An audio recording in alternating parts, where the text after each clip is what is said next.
Hello everybody, this is Monstertaming coming at you another Kindred Fates video. This time we're going to be looking at Kindred Fates 2021 end of the year single player preview trailer. Almost 5 minutes long and there's a lot to dissect. Basically what I'm going to be doing is going through this and pausing it at various moments where I just point out things that I found to be interesting or that I think we could have a little bit more of a conversation about. So without further ado, let's get into it. As obvious, though following work is in progress footage, everything seen here is subject to improvement. The game's in alpha right now. Hey, it's okay if I ask you something? This is basically, I'm pretty sure, kinfolk talking to you. Why'd you leave? You seem so happy before.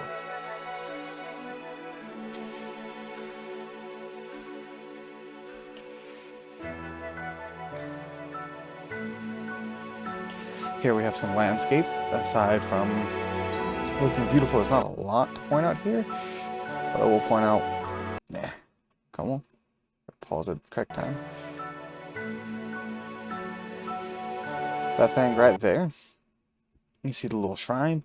Those are things where you can go to, I believe, store your kinfolk and also bring them back to life after you collect their flame, I'm pretty sure.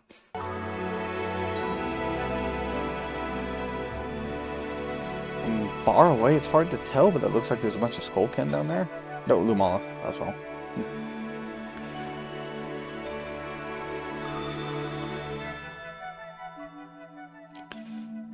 Just pointing out a little bit of stuff we've talked about a little bit before, which is the player has a level and HP. Won't go into super detail about that, as has been spoken about a lot, but just an interesting fact I want to point out.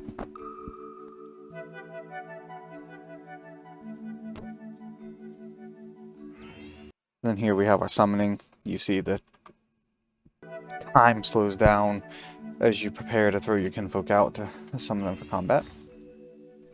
Auburn, we get a look at his move pool here. We have Fire Burst, which is the standard basic attack. Fire Spin, Bite, and Roar with no other ability lined up. I guess it might be because he's solo level. Doesn't actually say what level he is right there. Level 15. Oh, there it is. Another interesting thing here about this wild Skullkin is it doesn't seem to be restless, as we'll see later on with the rest of Skullkin. They have this weird thing going on with their eyes, like all flamey and glowy and everything like that. So it's like someone there who sent you. So this might be just like a paranoid Skullkin. Could be a Skullkin who works for the enemy faction or something. I'm not entirely sure how these wild kinfolk are going to differ from the restless kinfolk. Their burning eyes and stuff, and why exactly you're fighting them. That's going to be something interesting to find out, I'm sure. And also right up here, we're going to hear Auburn actually has some noises, which is something we don't have in the alpha right now, but kinfolk making noises when they're in battle.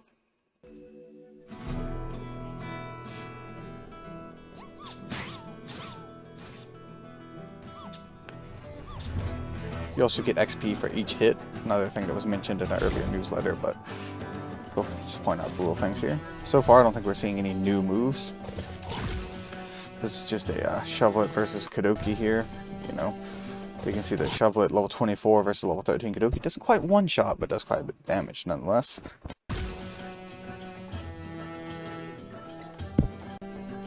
Right here you can see the Shovelet kind of get like recalled. I seem to use up the stamina of the protagonist. So if you look up here, or maybe the protagonist doesn't have stamina, it just went away because you're a kinfolk, it's not sure. But yeah, as you go in, this is, you throw your silver summoning bells, which I guess are basically this game's equivalent to Pokeballs. And then if you hit them, looks like it has a fairly generous hit range. Because yeah, that wasn't a direct hit on Kadoki there. But, so you got a fairly generous hit range, and then you do this little, like, Dance Dance Revolution style thing. I think it's pretty cool until you fill up the bar. Also, we have hordes of enemies, which is something that's not new information, but it's cool to see a little bit more in action. Oh, wait, K-Knight. Yeah, we need to talk about K-Knight's moves. He has Fire Burst, much like Auburn. Fire Spin, Dark Pulse, which is actually in the alpha right now. It's available to, I believe it's only available to Skullkin. I think. Um, Let me just adjust the screen region a little bit so you guys can see that. Yeah, there you go. And then he has Scorch and then Fireball. So really good zoning techniques there. Dark Burst, Dark Pulse. I don't really know. Dark Pulse will probably see a lot of use on K-Knight. I guess it might, but this and also Howl has been confirmed for K-Knight as well. Makes me really think K-Knight's gonna have a Dark Lean. Fire Spin, wonderful to have. Scorch is obviously great, and then Fireball is good. At least K-Knight is pretty freaking fast. At least as fast, if not faster, than Lumala. Here we get a little bit of action of the rain.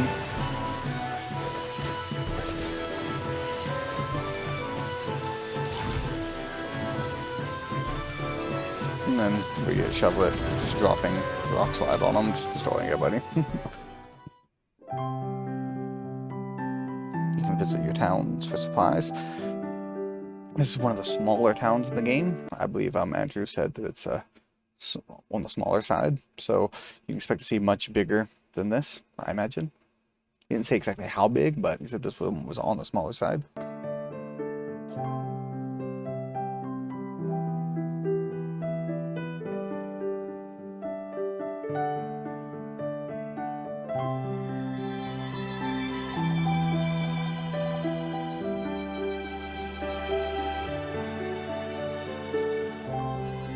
Here we have something particularly interesting. Klein Mart. You go in here and there's a little mecha just chilling, dude. He's running his own store, just sitting on the counter with his little cash register and stuff. Something that was pointed out in the Discord is Rob teased that you can ask Joey what happens if you try to shoplift and or try to catch him. I mean, so I think it's possible that you can literally pull out your freaking silver bells and try to capture this little mecha working his own store, and then he ain't about that and just gives you these hands and pulls out and, you know, maybe thrashes you a bit literally, or drops an iron fist on you or something. I'd be scared to fight this mech in such a close environment because mech is usually pretty strong in close quarters like this.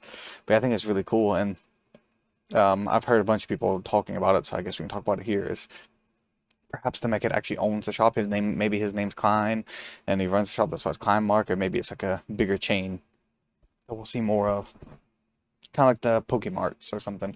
Pokemon. Does look like a nice little convenience store. You can see it has like some sandwiches in the back. You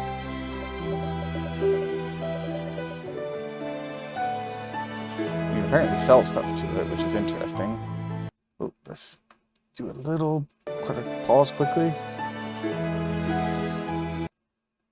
So, we know they sell medicine, including rations, aloe, chrysanthemum, multiple colors of tonics, and they're varying prices. The weak tonic is like dirt cheap. All the tonics are pretty cheap, actually. And, interesting. Rations counts as medicine, but there's something that looks like a chef hat that might be considered food over there, and then some kind of technology and maybe like key items. But all I know is whoever's talking to this guy is broke. Only $8 in his wallet up here in the top right. Either he's broke or Klein Mart has ridiculous prices. But I'm gonna just err on the side of saying he's broke. Obviously, this is some team management, as we've seen before. Nothing particularly special besides for this right here. I can pause it in time.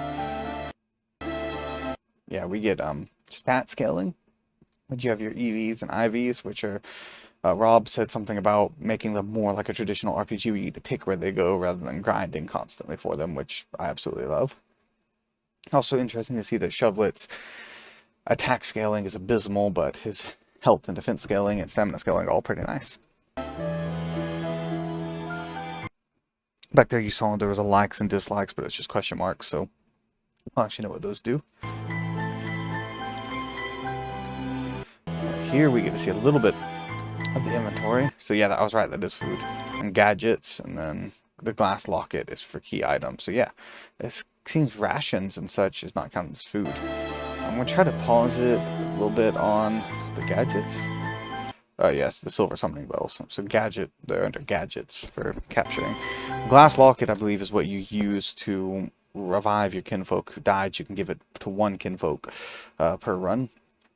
And as long as they have that, then I don't believe that they can die. So you'll never be left without kinfolk at all. And then here we get to actually see weak tonics as a simple health restoration drink, restoring small amount of HP. I imagine green tonic and yellow tonic do something similar, but maybe like remove status effects or something. Just my guess. Or they might just be stronger versions of that tonic. Here we have our first sighting of the Restless in this video. This is what I meant by the Restless having these flaming eyes in the fog, which is different from the wild kinfolk we saw before. Which makes me wonder what is the difference between the Restless and the wild kinfolk.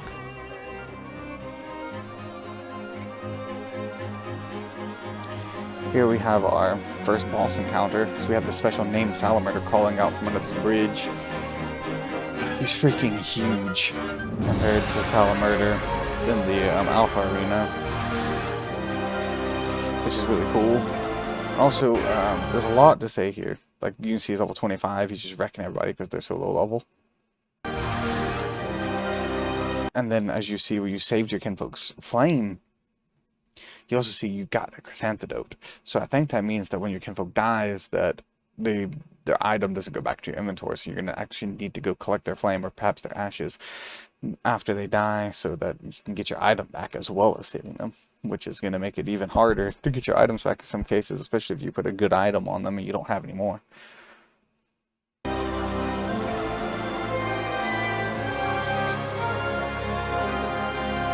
And of course, as I'm sure most of us are aware by now, if you don't save them fast enough, they die, and you have to collect their ashes. So here is something that I found particularly interesting. You're bonding, doing like some stargazing together. And then you have like special constellations in the sky. Now, these could just be completely aesthetic, but they could mean something to the greater lore of the game as well. They could do something like, you know, maybe you connect the dots and it's like a mini game. You make the constellation, like, oh, look, we're looking at the Dipper, and then you get bonus mom points like that. Somebody else also pointed out in the Discord that Starman is the in-progress name of a kinfolk that we haven't been revealed yet, so stars could indeed have something more to do with the game.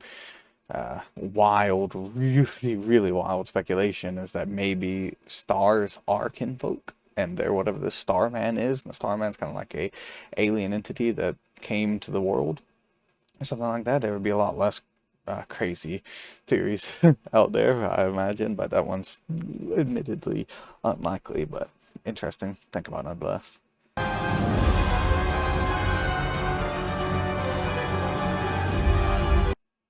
Alright, Auburn. Talking very briefly here.